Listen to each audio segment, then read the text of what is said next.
Now, moving on, if the main constraint is TATs are not having a big enough turnover to deliver the money, another option is to ask the state government to cut wagering tax takeout. The current wagering tax takeout is about 40 million a year. If the state government halved the wagering tax rate, prize money would be increased by more. Prize money would be increased by more than 25%. Now, would you lobby the government to reduce the wagering tax to save the industry? Well, again, Jesse, I have to be careful here because you're right, the wagering tax is about $40 million a year. However, they're already giving us back 20 million of that for our infrastructure plans, so they're down to 20. So I'm a bit loath to go and ask for another half because that gets them down to zero. But having said that, they fit right into my previous answer, which is who's getting a take out of the industry should be commensurate with what they put in. So I'm okay with the government getting 20 million or 40 million or whatever it is, providing what they're putting in earns them that money. And I think that's not inconsistent with what we're saying right across the industry. So if they might prefer to take a stance over time of not having a great deal of input, but then not having a great deal of reward for that either. So all those discussions have got to be had, but they fit very much in the same comment. If you want to get it to earn out of this industry, you have to put in. You can choose not to put in, but then don't expect to earn. Now, with the infrastructure being 20 million, is that a bit excessive? Considering if you put 10 of that million in a prize money, that pays the bills, yet 10 million in a grandstand is not going to pay the horse bills, and ultimately, paying the feed bills is what creates racing. Owners make racing, and is that an option? Well, I think, Jesse, we could have 6 people in a room who had 6 different views. You put 10 into infrastructure, 10 into prize money, 14 into one, 6 in the other, 2 into one, 8 in, and so I think we've got to work with what we've got. And the government policy, which was set by the previous government and adopted by the new one, was that money goes into infrastructure. Therefore, what we have to do is make sure it gets spent in a way that it in itself earns us some more money that can go into prize money. And that's the secret. Now, I'm not sure that the current infrastructure plan does that to the extent it needs to do that. And therefore, that's the reason why we're reviewing the infrastructure plan to see whether, that mix is right. Having said that, though, $20 million times 5 years, which is what the current arrangement is, if you look around our race courses and say that's the only infrastructure money we're going to get in the foreseeable future, it doesn't go very far. Yeah. And so again, a balancing act, but I understand the sentiment to the extent that we can spend it smartly and increase our earn, then maybe we can get the best of both worlds. Now, on another note, you're an industry participant as well. You're an owner of Racetree Stud, and now Eliza Park is leasing the property. How do you feel about that? Oh, that's just been a tremendous result for me. I needed to get that off my plate for a few years. There's no doubt about that. Everybody would be, very much aware of the amount of time and effort it takes for that sort of business. If I'm going to do this new role properly, I've got to be focused. So it's great. It's all going to be great for Queensland. And Eliza Park will do a tremendous job. They have everywhere else they've been. They bring new talent in terms of the stallion ranks to Queensland, and that can only do us good as well. So I think it's been a win-win all the way around. Kevin, do you think with the prize money as of 1st of July in New South Wales going to be considerably higher, do you think that'll carry a lot of Queensland trainers and owners? I don't think that the exodus to New South Wales will be as great as what people suspect. However, that shouldn't be interpreted as complacency. We have to do something with prize money, and the problem that we have is that the previous administration of Racing Queensland had built a structure in Racing Queensland more expensive than could be afforded. The way in which it's been paid for in the last few years is by saving prize money. And it relies on about a 2.9 to 3% saving every year out of the prize money pool just to top up the admin expenses. So before we can get to prize money increases, the first job is to save that 2.9 so we can put the prize money pool back to 100% of prize money is going in prize money, and then I've got to save some more in order to increase the prize money. You know, that's a very difficult task, one that we've intend on doing, but a very difficult one. We also have to make sure that the way in which we spend prize money in the short term is to the most benefit of the participants in the industry. I think there are some prize money areas at the moment that are difficult to understand from a goodness of the industry going forward for building on our strengths. I don't think we have the luxury of using prize money to try and plug up our weaknesses. So we probably best identify what those are, but use the money we've got to really build the strengths. And you'll see some changes here in the short term that are aimed at that. Well, Kevin, we're speaking with a number of industry participants. They seem to be quite buoyant and positive about the change of government and the new direction that Racing Queensland's taking. And thank you for joining us on the show, and look forward to having you on the show again sometime soon. All right, thanks Jesse, love being here, and anytime. Well, Racing Queensland looks to be in good hands there with Kevin Dixon and his team, and now Group 1 glory awaits a runner here in the Stradbroke. $1 million in prize money.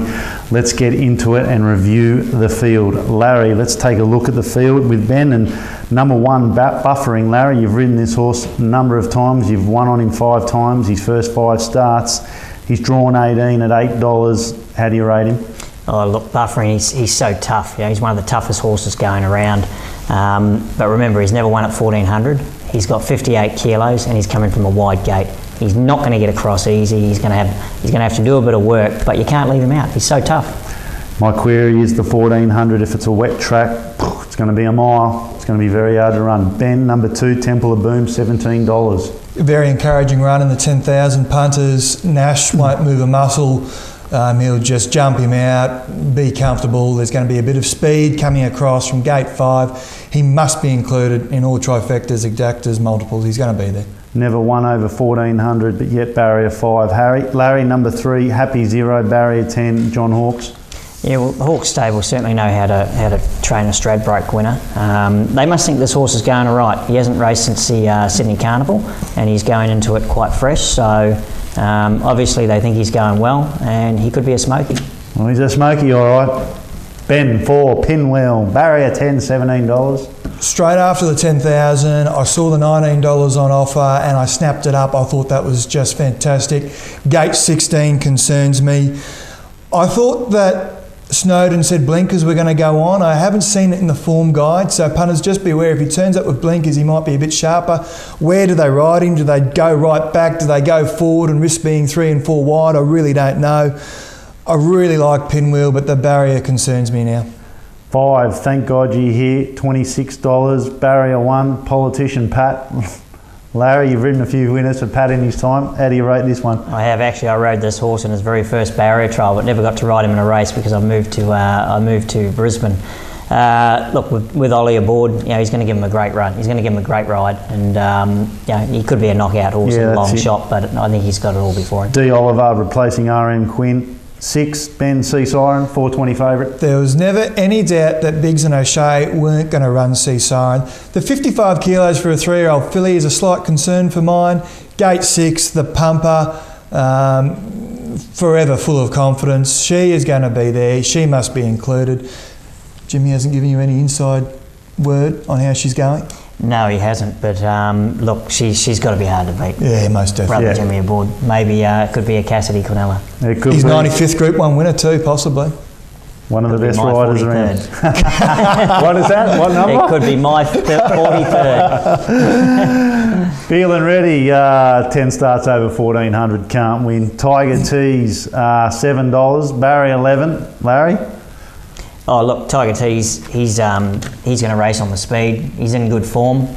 Joe Pride stable's going really well. You can't leave him out. And you're riding Triple Elegance, 50-1, barrier 15. Now you've ridden a place getter in this race. What does it take to win this race? What sort of horse? Well, you've got to jump and get into a good spot, and very important that you get a bit of cover. Have a soft run early. You know, get out at the right time, depending on how fast they've gone, which they always go fast. It's a very fast run race. And get out the furlong, and hopefully you got something left in the tank. Well, here's just a little fact for you folks at home. Over the past 10 years, 2 of the 10 favourites have won at an average price at $3.75. And another fact is, since 1983, 11 winners have won at double figures odds. So that's over 50% have won at double figures. And my selection is at double figure odds just coming up. We're going to go to an interview with Bo Appo, a young apprentice out here at Eagle Farm. And straight after it, we're going to preview the rest of the runners, get straight into our selections and find plenty of winners.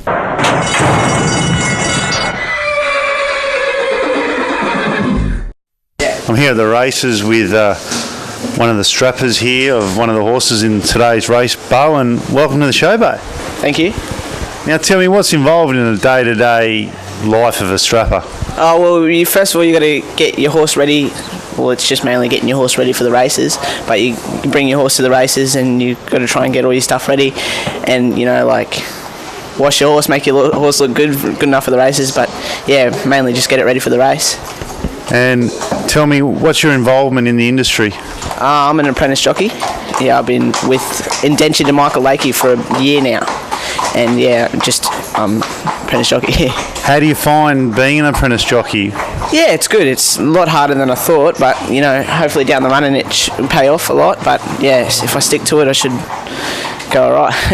Do you get attached to the horse that you look after, or any of the horses you look after and ride? Yeah, well, I'm attached to this one because I've strapped him ever since I've been with Mick. But yeah, you do get it attached to them, especially when they go good too. You get more attached.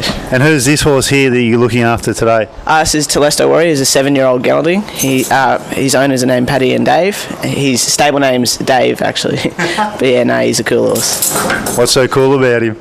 He's just so quiet, and he's like a little girl. He's like, if you're not near him, he's always crying. He's a cool horse to be around. But yeah, he's nice to ride. So. Well, Bo, good luck with your future, and thanks for joining us on Racing in Queensland. No, thanks heaps. Thanks for having me. Well, it was good catching up with Bo there. Young apprentice is on the move. Now, Ben, let's wrap up and get into it. Number 11, Torio's Quest. Completely depends on the track. If it's good, yes. If it's wet, no. Larry, Celtic Dancer. Look, it's just going to add more speed into the race. Won the QTC Cup. No QTC Cup winners won a Stradbroke. Ben, Listen Son. Listen, son, look, I think he's half a chance on the weekend. Muncie will ping, he'll be there. Does he lead? Does he take a sit? Stack of speed. Buffering's going to come across Larry. Celtic Dancer puts speed into the race. Tiger Tease goes forward. Sea Siren will go forward. Oh, it could box on for fourth. Larry, how do you see the race being run? Look, I think there's a lot of speed. It's going to be helter-skelter the first 200 metres, and there's going to be a lot of pressure on up front. Will this put Buffering out? Well, it's going to make him do a bit of work, and with that 58 kilos, you don't want to be doing that hard work early. Yep. Number 15, Sistine Angel, Ben. Probably the run of the race in the 10,000, made up a lot of ground where Buffering and Sea Siren sort of dominated at the end. I think she needs to be included. Larry, Wealth Princess, $8. Look, her run the other day was very good. The track was just too wet for her. If the track's on the better side tomorrow, she's definitely in the race. Ben 18, Shopaholic, $26 from gate 23. I know they were disappointed with her first up in Melbourne. 51.5 kilos is a plus. Gate 23 is not. Jeff Lloyd's a plus. No idea. Larry, well, best of luck on Triple Elegance. Ben, your best three for the race. Oh, look, an absolute dart here. I'm going to put Midsummer Music on top. Moody for Nolan, just at the price. There's going to be a heap of speed. Gate 7, she might get a suck run. Temple of Boom for second. Buffering, I'll put him in, the champ for third. And Listen Son for fourth. Myself here, I like number 3, Happy Zero at 70-1 from the John Hawkes stable. This horse has run its last 3 starts in Group 1s. It's drawn not too bad. It's got a Group 1 trainer in John Hawkes. And last start, you know, at Randwick was only beaten 3 lengths by Atlantic Jewel. I think that form, and at 70-1, it's definitely worth something each way. From number 5, Thank God You're Here, 6C Siren and 14 Midsummer Music.